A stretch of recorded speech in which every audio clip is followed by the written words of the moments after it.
There he is. What's up, guys? Sorry about that. Look at this guy. You guys. Look at this guy. He's out in the wilderness with the Knicks jersey on. What kind of car is that? I can't even tell. What is that? The Anthony Mason, too. 86 Jaguar. What a flex. What a jerk you are. I knew this was going to be a good interview. I didn't even know we were going to start off like this. This is unbelievable. Fellas, what an honor. Thank you for having me on the first day of sports in 6 months. It's been a while. Is that how long it's been? I don't even know. It's not even first day of sports for me. It's Taylor Swift dropping a new album tonight. That's what's happening today. Big deal. It's a big deal. A lot of big things happening in the world. It's all opening up again. Things are going to be okay, everybody. Oh, yeah? Okay. Jerry says so. So we're good. It's very... That almost right there. What? With that almost right there, your whole, like, it's going to be good. We're fine. That feels like The Secret to me. Right. I was going to say, if you need any more proof that The Secret works and that they did a good job of casting on the movie here, look at Jerry. The Secret. He's unlocked The Secret. Look at this guy. Those just tuning in here to KFC, I am actor in the scripted version of that book, The Secret. You know, it's the laws of attraction, and it helps you get the things that you want in life. And that's why they're joking about this being the laws of attraction thing. That's hilarious. I mean, it does sound like it, though. Was that something you kind of got into when you were when you were preparing for the role and stuff? You know, I have to say, I didn't like. I didn't like it. I was acting, so you have to like sort of be on set. You do have to like sort of memorize your lines and show up on time and stuff. I think like The Secret is more about like getting things that you want in life. I should say, full disclosure, I play Katie Holmes's fiance, and she has a sort of a relationship with a guy named Josh Lucas. For those who watched Sweet Home Alabama, he's the hunk, the leading man in that. I play the dude who's holding her back from fulfilling her dreams. So nice, Jared. Hey, Jerry, I play that guy in every role too. Yeah, I mean, I guess I'm like the bad. I'm acting in life too, holding everyone back. That's just a role I'm playing. The bad boyfriend you have that's holding you back in life. That's what I'm playing in this. So I wouldn't say I was using. Maybe if you didn't do what I did, maybe that would work out. So what you're telling me is that you just showed up to do a job and you don't really give a shit about this philosophical secret stuff. No. Yeah. No. Cannot say that at all. I just don't want to. Look, I know everyone listening to KFC radio is very savvy, and I don't want to sound like I'm preaching anything to any of your listeners. I hear you. They'll immediately like make fun of me. No, nobody likes the preaching. Nobody likes preaching, but we have been, we've declared 2020 the year of mental health. We're trying to get our minds right and trying to, and sometimes I think there's a lot of those books, The Secret and a lot of self-help and stuff. And some of it I think is bullshit and some of it's real. And some of it I think can help if you buy into it. So do you subscribe to any of that stuff? What's your secret to life? Sure. I mean, listen, the secret is, how do I word this? I was working on a TV show and I was complaining a lot about my boss. I hated my boss and I was making fun of my boss, never to his face, but behind his back all the time. And a guy I was working with was like, hey, come to my dressing room. I want to give you something. And he gave me The Secret. And I was like, oh, like, please, like, I don't want to be a part of this. Like, I just hate our boss. I don't need to read this. And I did read it, and I did understand the appeal of it. You know, I think it does help a lot of people, you know, at the risk of sounding like I'm here preaching. I mean, I don't think so either. I agree with you, but I agree with you because I think so much of it is really just modernized religion, where it's like the energy you put out into the world is the energy you receive. Like, well, that's karma. That's been around for a while, right? You know, I don't think The Secret is religion. You know what I'm saying? I just, I also don't want to sound like I'm Tony Robbins telling you to harness your power, you know? But I do think that not just specifically The Secret. I think a lot of these things are good at like motivating yourself. I mean, yeah. Well, you know what it is? I mean, I can remember being younger when you think you're smart, you think you got the world figured out, you haven't hit any bumps in the road, everything's good. And you're like, I don't need all that shit. They don't know what they're talking about. I know what I'm doing, blah, blah, blah. And then the minute that you find yourself in over your head in whatever aspect of life, you're like, oh shit, I need some help. I need someone who knows what they're talking about. And I don't know whether that author knows what he's talking about, or if that actor or writer or whoever can give me the secrets, but I'm certainly willing to listen. I'll give it a shot because I know I don't know. Also, drinking when you're younger also gets you through a lot of that. Yeah, definitely. I mean, that's always a secret. That's a secret that's not a secret. I think that's pretty well known. And I think you can rely on that one for pretty much decades upon decades. Speaking of drinking when you were younger, you very recently had a quote tweet where you were talking about drinking on set with Mariah Carey. That was like, I saw that story where you're like, you put it in caps locks. I drank champagne with the songbird herself. And I was like, what was that like? For those who don't know, I was in a music video of Mariah Carey's called Heartbreaker. It's a famous music video that she made, and I played, wow, it's so funny. I played her bad boyfriend. It's the same character I play in the Secret movie. Wow, there's a theme going on here. Running theme here, yeah. And I got to set, and I was invited to Mariah Carey's trailer, and it was the first time I drank champagne out of a Magnum. That's those big bottles here.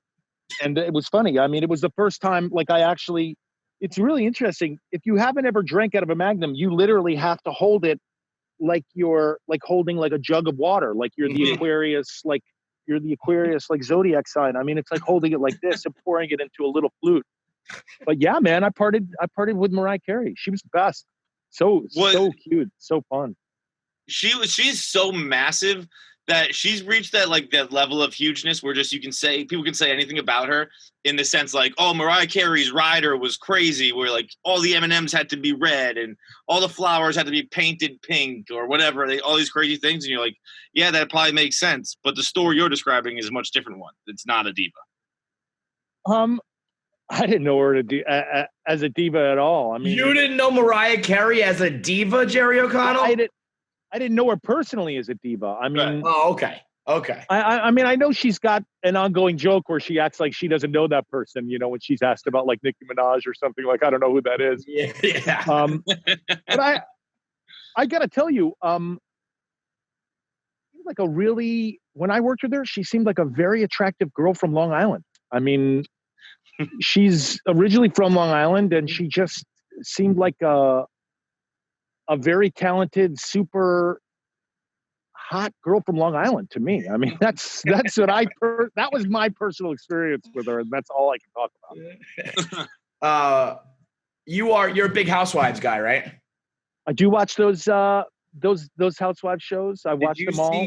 Did you see Teresa and Joe's Instagram post this week? I did not see their Instagram post. Okay, I do have to be a little careful. Joe Giudice called me something very rude on Instagram. I did. Really? What did he call you? Yeah. I was on that Andy Cohen show, and someone asked, do I ever role play as a housewife at home in the bedroom? And I don't. It's just not something my wife and I do. I mean, if we did role play, I doubt I would like role play as housewives. But as a joke, I said, yeah, I role play as Joe Giudice, and I do all these things with my wife. I said it as a joke, and it really upset him, and he kind of threatened me on social media, and I got the message. I'm looking at it right now. Yeah, you said Juicy Joe, and Teresa liked it. She said, "LOL, I'm dying." But I guess Joe was not down with it, huh? I mean, that's not a guy I would. That guy threatens me. I'm probably just backing down, apologizing. I'll be honest. Yeah, I don't like it when anyone threatens me, but specifically, not to generalize and stereotype, but when someone who's currently living in southern Italy threatens me, I tend to listen and do what they say. Well, so this Instagram post, it's this wacky story where a judge that was assigned to a Jeffrey Epstein case had this horrible home invasion happen, right? Oh, the poor son got shot. It was Right. terrible. And then that judge happened to be the judge in Joe and Teresa's case. So Joe put up an Instagram saying, I just want to let everyone know I had nothing to do with this murder. I was like, man. This murder? Joe, how about all murders? It was a very strange Instagram post to put up from a couple Housewives people talking about murder. But yeah, I think you were good to steer clear of them. Yeah, I'm very open enough to admit I'm afraid to talk about Joe Giudice on any platform. I apologize. I apologize if I've offended him in the past. So what else, like, have you been hit hard by quarantine? I know when last time we talked, your talk show was coming out. Is that still cooking? Talk show didn't happen. I'm so sorry. I was a failure on that front. Hey guys, it turns out showbiz is hard. Yeah, man. I remember we were talking about what happens when you're an adult and you get knocked down. I'm kidding. I've got nothing. I mean, I've got the Secret movie coming out, but other than that, I'm just really sitting at home. I can't put my kids in camp. I go to the beach a lot here in Los Angeles. It's the only place that's really open. The kids is are you pumped for sports back? I'm so stoked to watch. Guys, no offense, I'm not even that much of a baseball fan. I don't even care. I'm going to sit down and watch every game as if it was the Super Bowl. And I'm not a TV executive, but these numbers are going to be like Super Bowl-esque tonight for these two baseball games that are playing. Well, yeah, I remember last time you came in and you sat down like a son of a bitch and you told me that you're a Mets and a Yankees fan. So yeah, I guess that really upset you. Them this week, huh? That really upset you. I do have to say I knew I was in trouble when I was watching. I think it was the Cornhole Championships. Hey. Mm-hmm. I don't know if you caught any of those on ESPN, but not only was I watching them, but I was trying to somehow get some action on them as well. I was really calling anyone saying, tune into ESPN4 right now. There's a Cornhole Championship happening. I bet you this dude with the pink mask is going to beat the guy with the blue mask. And I'll tell you what, though, those are even. I've watched those even during like regular sports times. Those just get a bad rap. Those are exciting. Those are. You see someone hit like a triple bag, or I don't even know what the terminology would be, but they hit hole 3 times. You're like, this is intense. The juice is flowing. You ever seen the videos from like the world championship of darts when someone hits like a 3 in a row during cricket or whatever? The erupts. Place goes crazy. Sure. Of course. So it is triple bagger. What are some other cornhole terms? Triple bagger. Well, there's the flat fall, of course. That's when you throw a moonshot and it just slaps on when you only need 1 foot on one. And then there's the 2-time double team, which is when I'm just going here. I'm making all these up. I got nothing. 2-time double team. You had me for a second. You said that with confidence. Yeah. The kids is a motherfucker right now. Not being able to send them to camp, not being able to send them off to school maybe in September. I feel like there's a lot of parents out there who are like, what? What do you mean? What am I supposed to do now? Have you just been super dad or what? Not really. No, I've just been telling them to watch TikTok and just play as many video games as possible to leave me alone. Actually, what's so funny? I have 2 daughters, and one is really good at throwing a softball around. One is terrible. She's not listening. Really good. No, neither of them are listening. You kidding me? One's really good. I mean, she's got a really good like throwing action, throwing mechanism, whatever. She really gets some good speed to the ball. So are we trying to get that college scholarship? That's the goal for us normal people. I'm sure you're not worried about it. I mean, it's so funny. I have another daughter who has no athletic ability whatsoever, but oh man, it's really fun when you sort of do something with a kid and like throwing a softball around and they just pick it up. It is funny too, like being athletic. I mean, I hate to say this. I mean, I know a lot of people, like if they practice more, they get better, but there is really like a natural ability that people are just born with, you know? Yeah, definitely. It's just how it is. I mean, I have to say personally, I was not born with that natural athletic ability. But You man, look I have, did you play sports at all? You definitely look like you're the the quarterback of the high school team. this is where you guys are gonna make fun of me. I was a fencer for many years, a collegiate fencer, Division I, ranked at my best, 17th nationally. Yeah, you know what? I can't hate on you for that. If you're top 20, you thought we were going to make fun of you for that? Listen, I don't know if you guys over there at Barstool are going to be like, that's not a real sport. Like, I mean, everyone knows sword fighting. You're right. That's the coolest sport ever. It's not a sport. It's just like the coolest thing in the world. It's like, yeah, I can kill you with a sword. I didn't want you guys to be like, everyone knows that cornhole and a double rim shot is way more legit than. So wait, tell me about fencing then. The way I understand it, don't you get like strapped to the wall behind you or something? Isn't there like a cord that holds you back or some shit? You are attached to a cord. You are attached to a cord. I wonder if it's actually, it might even be wireless now, but back in the day it was a cord. And what does that do? What is the cord? It's to see whether you're touched or not. So things go off and everything. It was an Olympic sport. I trained with a lot of people who went to the Olympics, and at what age did you get into it? You know, I grew up in New York City, and it was something that I just did in my neighborhood. There was a fencing saal, as they call them, in our neighborhood. It was taught by a couple Russian dudes. We got to be talking like ritzy Upper East Side or some shit. No, man, this is. I grew up in Chelsea. I grew up on the Lower West Side, like 17th and 7th. And this fencing saal was on 16th between 7th and 8th. It was called Blade. It's not there anymore. And it was a couple of crazy Russian guys who had I guess back in the 80s they had defected, but they were pretty like high ranking, like Olympic fencers and stuff. And do you think you could kill people with a sword? Probably pretty. I mean, to this day, you think you're still brandishing a sword like expert? I live out here in Calabasas, California, home of the Kardashians, Kanye, all that stuff. Mm-hmm. And occasionally I have to use a machete to cut down sort of, you can see there's like brush in back of me. By the way, what are we doing right here? Were you just out for a joyride in the Jag and you were like, oh shit, I got to do an interview. Let me pull over on the dirt here. No, I have to come to a park at the corner of my house because my children won't get off of TikTok. So there's no bandwidth at my house. I've tried to do these Zoom calls at my home between the hours of 8 and 3 p.m. and I just get no bandwidth. It would just be like a pixelated, like nothing version of me.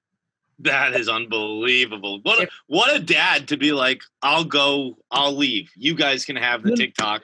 I'll go drive. Not even that. Even when I tell them, even when I take it like away from them, they figure out some sort of device to go on. They can't be without. Smarter. They're smarter than you is what it is. I have a question as like 3 dudes on KFC radio. Just guys being dudes.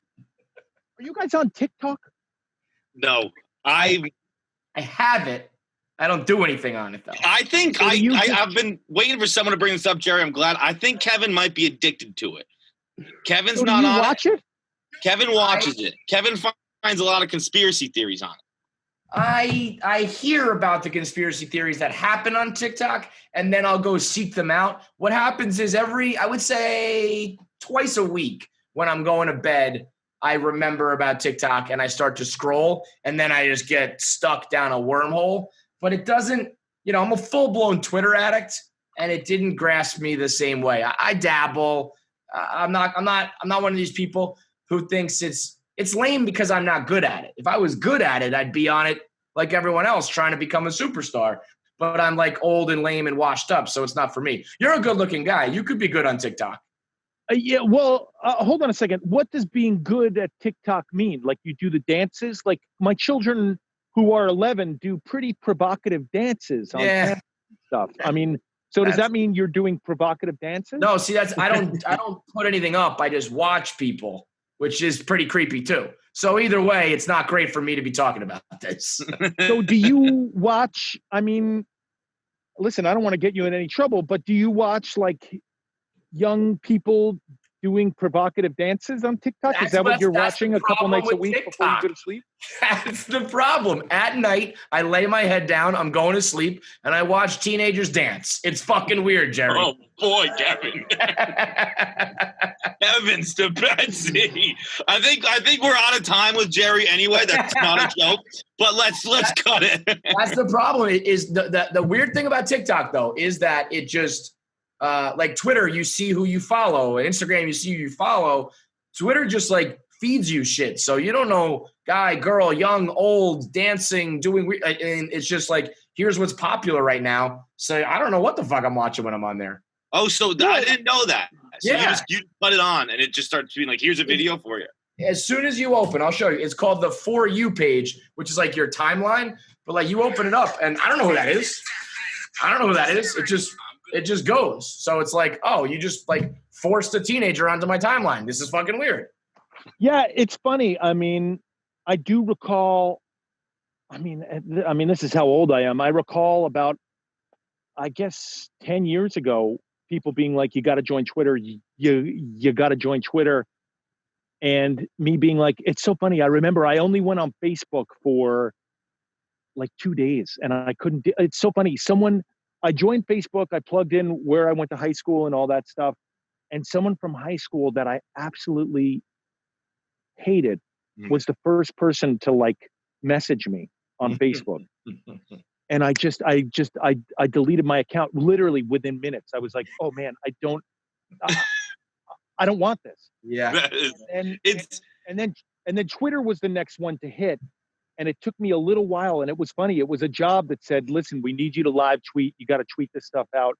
So I joined Twitter, and Twitter I was into a little more because, I mean, I guess you can mute people on Facebook, right? But like you can sort of stay away from the people you don't want to see, really, you know? Control Twitter. And I think Twitter's got humor and, you know, there's some interesting stuff.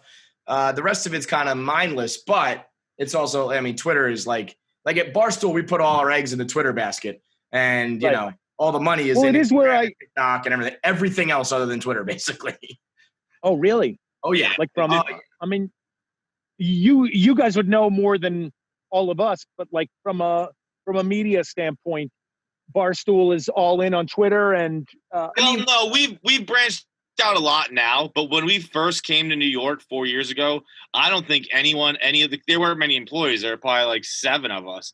I don't think anyone even like considered having an Instagram or a Snapchat or we're writing. You know, we want to write jokes and we're trying to be funny. And Instagram and TikTok is like, if you're pretty, you put up a picture. We're like ugly and we want to make jokes, so that's where the ugly people go. Ugly people on Twitter, good-looking people everywhere else.